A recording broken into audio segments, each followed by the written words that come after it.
افدا محمد دم وخوش من تماشاوان هيجا جبرنامه يا قادا خوسريه بخلك كانو اميرو ميفان مالاونه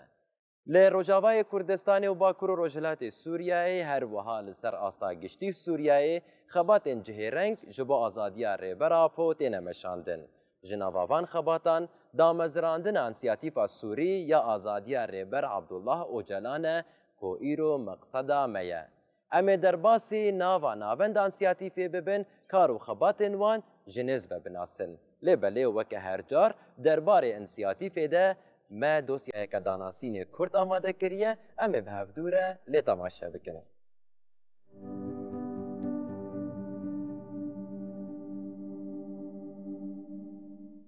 انسیاتیفا سوری آزادی ریبر عبدالله اوجلان کمبونکه کد ناوا خوده کسایت سوریین دموکرات جهمو پیکاته جواکه وکه کرد، عرب، سوریان، ارمن و همو رنگین وی دناوا خوده ده حوینه. روزانه جوتمه سال 2019 آنکو دو سال وگرا کمپلویا ناونتوایی لسر ریبر آپوده با ارمانج آزادی فیزیکی ریبر آپو هاتیه دامزراندن. انسیاتیف و آرمانجی وکه درگاه مافناسی آزادیا گلین هرمی بنافکرن آشتیا سویل چاندا براتیه و بجه آنینا مافن دموکراسی دبینه کو پیدویا جیانا آزادن.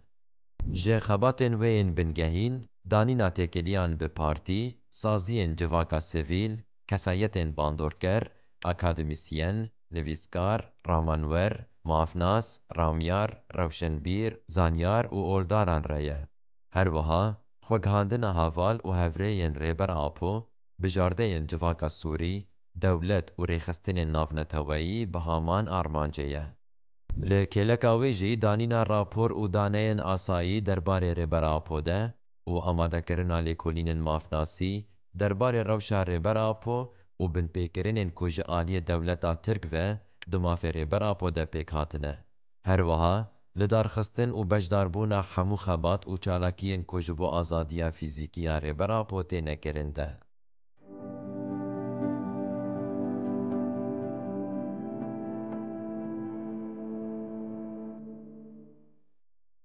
من تماشاوان هیجا مبهبره لدوسیا یا داناسین تماشا کر و هن آگاهی سرکه درباره انسیاتیف ده بهبره ناسین جبو کو بهتر ام وی خباتی ناس بکن او هرگلیه و بناسن ام درباسی ناوندا انسیاتیف ببن هوالن کلورد خبتن ببینن و هفدیتنان بوان را بکن بردف که گشتی حوال سلیمان آنها لبندامه ام درباسی جمع ببن دست بکیده هن آگاهی سرکه جه بناسن باشه جی حوالن کلورد خبتن یک بیک وان ببینن و وی کاری به هفدوره ناس بکن آنها ام و هن به هفدوره درباسی ناوندا انسیاتیف ببن.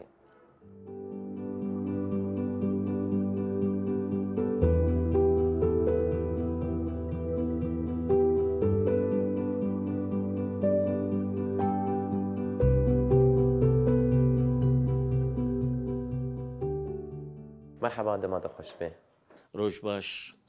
جواء وحمو تماشاوان قناة ستيرك تيفي ويت صعبة ترى بميرو وقناة ستيرك ميفاني وانا ايرو سرچاوا ويت صعبة شخوا يعني وك انسياتيفا يا وكم ايرو ميفاني وينه درباري ويدا بگشتي يعني قبل مرو بحثا بين انسياتيفا دكي چاوا دكاري بينا صاحبي که شروفك چاوا من دكارن بشكشي ممكن راستي ريبر اوجلان إرادا گلی کرده إرادا کسی آشتی خواز و دموکراتی خوازه ریبر اوجلان خودی فکر و رامانه کی آزاده فجوه که جی امزانن تشتی در حق ریبرتی دخاته کرن قمپلو کناو نتوی محکمه که شکلی وکه گوتی رنگ محکمه قانونی نبو و جو وقت ریبر اوجلان قمپلو همبری وی هاتیه کرن امزانن در حق ریبرتی ده همو تجاوزات قانونی و حقوقی و ما في مروفا وانا كتينا كرن مدي انه جرك ام وك ملاتين روجافا بحمو مكونات خوا بكردي خوا بعربي خوا بسرياني خوا ام تشتكيش بو سروكات يا خربك جبر افجي جرك نه برنگ پارتی که سیاسی به نه برنگ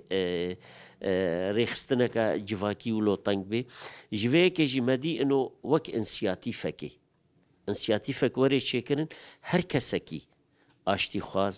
دەموقراتی خواز بیر و باوەریای فکرێ سەرۆکاتیە وەرێ سەرۆکاتی ئیرادەش خۆرە بینێ گارە بێ تەڤلوێ ئەنسیاتیفێ بێ ڕۆلێکی بلیزێش بۆ ئازادیە فیزیکی ئارێبەر ئۆجەلان جوێکێژی ئەم دمەیزێنن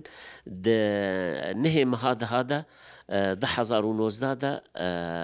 ئەv ئەنسیاتیف هاتە سەر هەفتوو هاتە وەکە گوتی دامەزراندن و خەدا ناسکردن ji بۆ civakê re birastî piştî damezrandina vê însiyatîfê gelek kar û xebat hatine kirin ser navê însiyatîfê ev kar û xebat jî konferans bûn kongrê bûn hevdîtin bûn طبعا hedef û armancê me jî çêkirina vê însiyatîfê gelek hedef û armancê me hebûn yek jê belavkirina fikrê serokatiyê felsefa serokatiye çanda serokatiye di hindirwê civakê de diriya perwerdar e diriya mîtingar e diriya civînê berfereh re diriya wek me gotî kongrê konferans war e yadî jî meselen ev dema dirêj a serokatiyê Sûrî demayî gelek dostî wî hevalî wî çêbûn meselen em ziyareta wa bikin em wanakê meselen bêjin wek însiyatîfa azadiya serokatiyê ne اون دوستê serokatiye ne hevalê serokatiye ne deriyê me vekiriye û jî meselen ji bo vê serokatiya bîr û bawerî we pê anî û karekî bikin yadî jî meselen ziyareta partiyê siyasî û saziyê civakî û şexsiyatê erebî yanî meselen ê Kurdî ê Rûspiyê êla serok eşîrê ereba wa şêxê wa em wa jî ziyaret bikin ji ber ew jî tedît nirxandinê serokatî ser ol û eşîra û saziyên civakî ê meselen di dîrokê de bi hezarê sala hene û nerîna wî ya ilmî ya îcabî ji bo va êla re ji bo va eşîra re ji bo va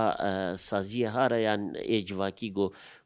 emirê wê ji emirê dîrokê ye serokatî rastiya wê dê naskirin gereke ev jî werine aktîvkirin buware jî meselen werê naskirin rastiya karê wan nakê yadî jî meselen derxistina rapora derheqê ev tecrîda ser serokatiyê tê kirin em vê tiştê bêhiqûqî ê derheqê serokatiya me de tê kirin em ji dinyayê re ragihênin em çî bikin yadî jî meselen nivîsandina nama ji bo kesayetê te'sîra wa li meselen siyaseta navnetewî hey wek meselen mînak babayê Fatîkan ê meselen Guterres ê serokê neteweyek bûyî teban niha em navî got ji ber ew niha hez re teban bê em nava jî bêjin ev kesayetên meselen wilo serokdewlet wek Rûsya wek Amerîka berlemanatê va dewletê xwedîhêz û ê rola wa komplo de jiyabûn heta İsraîl jî ji ware jî meselen ji Knesset ware rîsala hatine şiyandin ji bo meselen em mêzênin Rûsya re him serokê Rûsya him Kremlin tedît Kremlin îrada Kremlin jî hade binpêkirin divê komploa hemberî serokatiyê de ev însiyatîf ser vî esasî hate çêkirin ji vê yekê jî meselen em mêzênin gelek beşê me meselen ê însiyatîfê hatine çêkirin her beşekî meselen rola xwe lîzê beşin hene meselen hevalin hene ser karê ê meselen diplomasî ziyareta va hevalin hene taybet meselen tewaslê munezematê duwelî re yani di nava navenda we de beşê wê jî hene ne de hindirwê navendî de meselen me got însiyatîf e însiyatîf navenda serekel vir li Qamişloya meselen Helebê jî hene hevalê me vî karî dikin li Kobanê hene li Tabqa hene Reqa hene li Dêrzorê hene li Şamê hene li her cihekî kesayetê ê bîr û baweriya wa bi serokatî hatî û xwedîtina hazirin ji bo tevl û vî karî bibin tevl û bûna û zaten karê me jî endamê me tev jî endamê xwebexşin yanî ne û meselen em bêjin ji vê yekê jî em dimeyzênin karê vê însiyatîfê robro ferhtir dibe mestir dibe di hemû hêla de teban ev karê hanakê karekî wijdanî ye karekî exlaqî ye گرێدانەکە بسەرۆکاتیەرە برەنگی گۆتەی خستن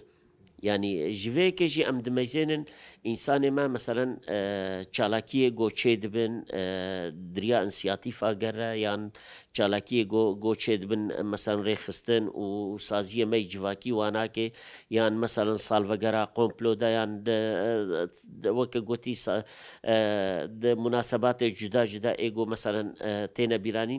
ئەم وەک ئینسیاتیڤژی ئەم تەولود بن تەنسیقامە بوا سازیارە هەیە بوا رهایش بۆ ئەم کاربن ڕاستیە vê komployê ji cîhanê re ji mileta re ji bo saziyê navnetewî re ê hiqûqî re em bidine xuyanîkirin û yadî jî girêdana miletê me bi serokatî re û hilbijartina serokatî îradeya ji me re yanî neqabil e ji mufawetata re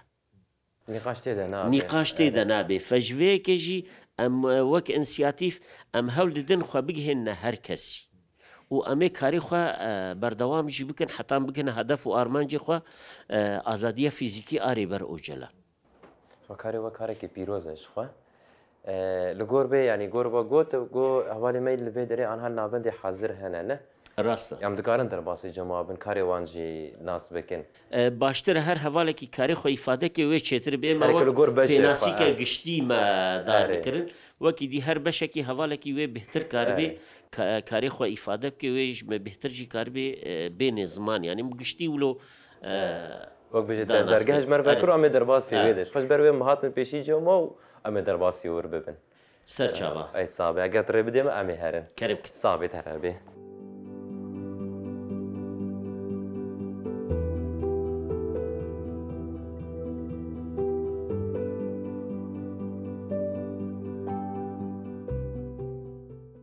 مرحبا سرچاوە چاوەنە باش سپاس ساوی ئەم پێشی وە ناس بکەن فؤاد شۆلی ئەندامی ئینسیاتیفە ئازادیا سەرۆکا بوو بەێ فواد شخوام ئیرۆ میێوانێ وەی ئینسیاتیفێنە بۆ وەک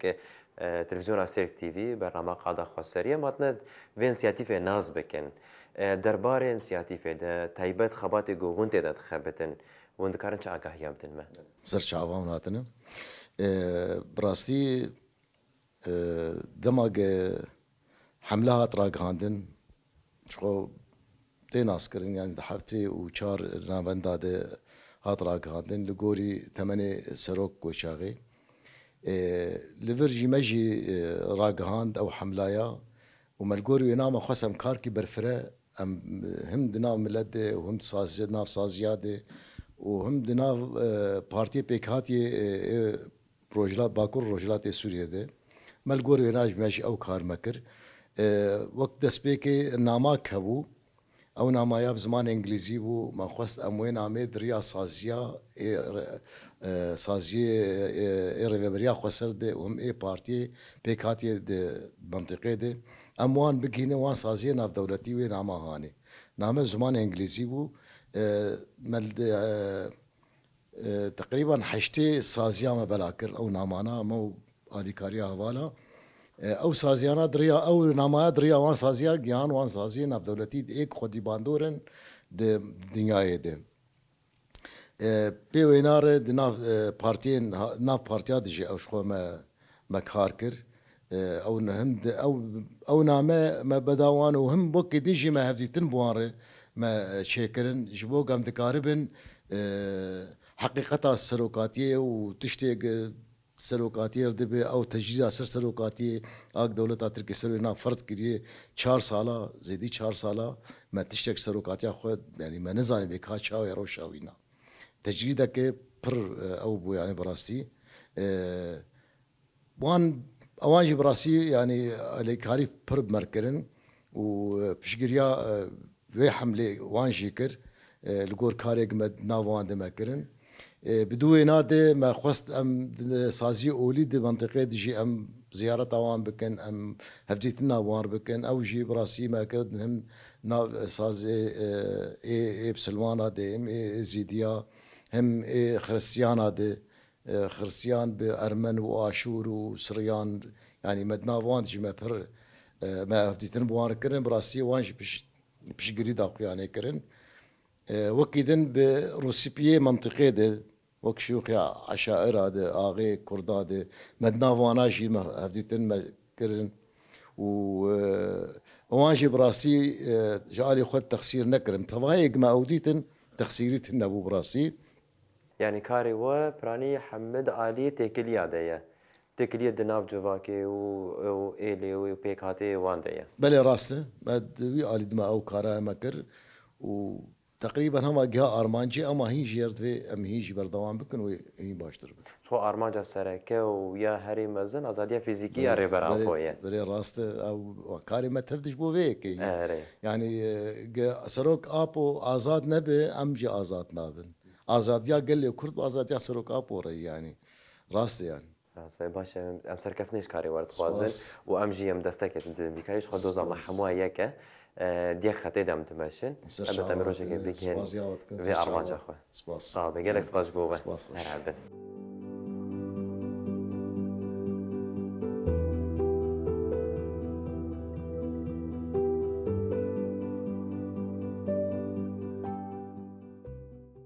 يا دي مرحبا اشترى سرسریم سچاویم شو يا دي تباشي ساوی سپاسم باش بن ويت صعب يا دي هم تناس بكن بيشي نافي وي ناوی من نجاح گلویه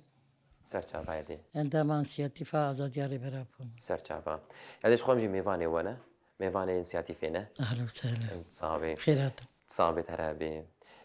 شخوم هاتن امغاريا ما هفالي انسياتيفي جديدة وما هاتن جم وجي تايبت هون وكي دايك وك جن رولا ود في انسياتيفي دا تشاوا يا رولا كتشاوا دغارين في دري ده هم يعني دخباتي براتيك انسياتيفي ده ونكارك تشاوا دكن خبات ما تندري انسياتیفی ده يعني مخواست تفريفي خباتي ببه ما كت صلاة سيادة لفرت خبته خباتي ما تجريد على سروكاتي جران بو موك جن دست به چالاکیا کرد به همه جنا گروه برچیبونه مشو میتینگ و داخویانی و یعنی به وی ما خواست و هم اف چالاکی مجبور دنگ بده دنیای سروکاتیا ما يعني 26 سال خلاص كرت هندري زنداني ده ودي سروي دجي تجريد لسر تجريدي بوي يورو وك جن وك دايك ما خواست ام يعني چكار ور خواستن ام بكن جبو آزادياري برا فيزيكي ما دست في حمله كر دست في كاري كر وشخو بارجي هم تواقع قشتي بونجي لما وك باجار ما قردست حمله كيولوجي ما دست فكر هركس تبليبو جبو آزادياري برتي اف خبات ما ولو تمشان مثلا وك دايك وكشن لكوبانيجي اندامي مهنه دايكا شهيده لحلبيجي دايكا شهيده او جلور همي في خباتي في انسياتيفي دكن ودمي ما دست بانتخابها جكر هم جروب جي افاكرن جروب جي او جي بمر آلیکار باجار خبات ما اف بون یا دواجی ما حمله کی دست فکر حتی گو ریبرتی دیت به باجار دیسا گریان پیشی ما وک زیارت مال عدد پر بون مرابو کر جوین یعنی دوا جوین دیجی هنه كيسان دور كتبن هنه كيسان إيشيابون هنه كيسان بعمرن هنه كيسان شبون رحمتي هنك العردابون إينا خوش ما زيارة ذكرن يدجي مقشتي جوين يعني حتى أنا بشالكيا بجوينا بقرافي برشيبوني جنهاو بيوي هون جوك اندام بكاربن يعني دم او ود د فكره ود دمجيه ود هم كاربن بروجكت سري وهبه جهم بمر آلي كاربن وأمي قشتي راستيجي يعني وك حمي جم حميم كوناتا حمي يك هز يك قوت يك شعاره شعاره جان آزادي ما بفي دست بيكر آده نها كاري قوتي كرن يعني بيشتي بياما ريبر أبو دا حشتي آداري دا ريبر أبو بيام شان جنيري وك جي من دستك دا جني أما من نجيان حتى داوي بفيجي أفجن نتاني جنا كرد حميم ما قلت عربي أرمني تركزي إزيدي يعني حمي بوي شعارة سوزدانا بريبرا بوره تكوشينا خواه بلند کرن خواه پرورده کرن لیوگرین لکتاب سروکاتی اگه ام هی بهتر کاربن سروکاتی خواه ناس بکن جبوه جی دنوا به خبات انسیاتیف ده ام هر کس زیارت دکر ام هر کسی دبینن ام جوینا چه دکن وش خواه از وقت جن مثلا دی تبلی چالاکیات بن تبلی کنفرانسات بن تبلی مراسم شهیدات بن تبلی بن کنه شهید بن مثلا جوین ما خسر هنه هفجین يعني استبلي وكارا دربي خبات انسياتيفي بس بناوي انسياتيفي جبو هم كاري وهم كاري قشتيجي قوت شي دبن وان تبلي دبن راسته جبو وينا يعني هين بيترتي خستن جا ام كاربن دنگي خبين بگين دنياي گرك ام حميجن دريا پرورداده دريا كتاب سروكاتي ده جنا گوري برتيج بتخوازه جنا آزاد چیه؟ ام پیشی خواه آزاد بکن ام کاربن جنه در دوره جی بگین وی آزادیا گوره بر آپود بیجه ای باشه یعنی کاری وره سرکفتنی تخوازن و سپاسیا ود که مهنک دما خداما و کاری خویش مرشی رو بکر ام گی که سپاس بواجی ام خیراتنا ود کن و ام کیف خوش بون سپاسیا ود کن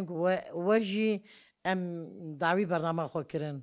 سلاورز صعبه یادی مالا و آبا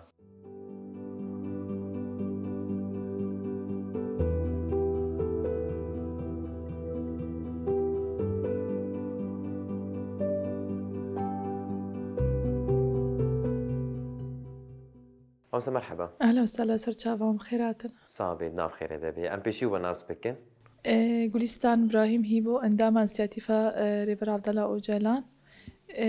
أف صالك وسهيف استبلي انسياتيفي بوما كارو خباتي انسياتيفي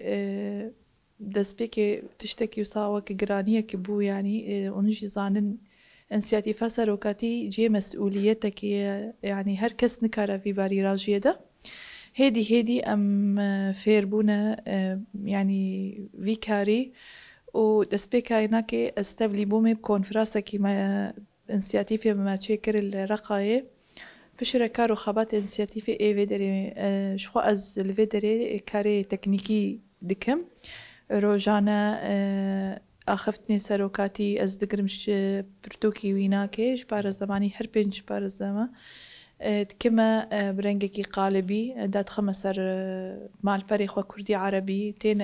روجانا جي مال بريخ وكردي عربي تشوبينم نوتشيغو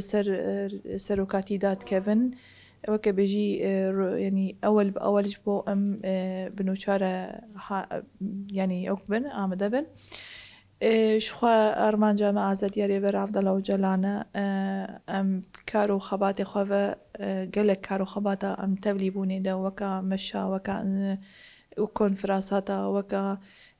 تبليبونا ندوات حواري زيارتا أحزابا أفتش تحمو جبوي أفكار وخبات حموهات نكرن جبوي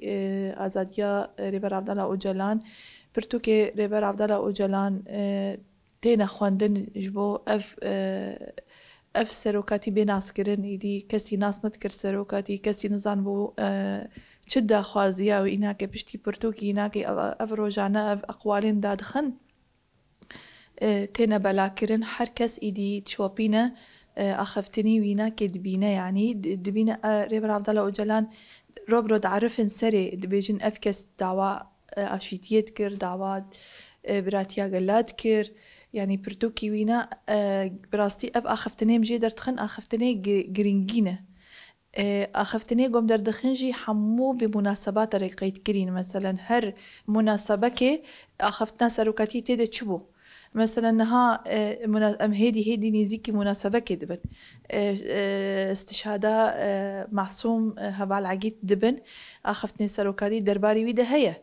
أفجي براستي بدأ الناس كرنج عالمي لأنه سروكاتي هر كس أخفتني درباري واد هيا يعني هربونيك كوتشي دبي ونقور وي أخاف يعني دو ججنا نوروزي ده ما فيديو سروكاتي جي بلا كرن فيديو يقلك دنوروزي بيروز كريا دنوتو حشتادة نوروزا نوتو حشتادة بيروز كريا أخفتني دور دهبون ما فيديو ما تشيكر برنككي أوجي وكا قلبي أخفتني فوتوشوب يعني حمو وك وينا ون بلا بتكون والصورات أجبو إنه هم دقاليه قلبي قوت أخفتنا وهم قلبي فيديوهات هذا شيء يعني ندري كتهنيده ولی کاری و کاری که سرکفتیه شخواه کاری که پیروزه براستی ساق بربي شخواه میرو میوانی و بوم هاتن ویداری سرچاوا هری داویش خوام هاتن جمته سرچاوا بگم کاری وک ناون بخواه من ناس بکن سرچاوا هوال وشخوا وجي وكي قلتي وجي يعني ورولك خلا يستدفي روجا هذا وكارمة بيتر إيدي ودا بيش يعني وقت دافعكي معنوي بمرة شيد به وقتي أنجي تنا لقاءاتي وصات شيدكن براستي هم أمجي قوي خورتر دبن وبيتر معنوياتي ما خورتر دبن يعني شخواه ما كان راكان كارمة أوي يعني بيتر بالي بكشين سربام جاره جنك سباش بوا سرچاوا هلا ورجي وج ريبر عبد الله أوجلان آزادي وآزادي بله جنك سباش بوا سرچاوا لسا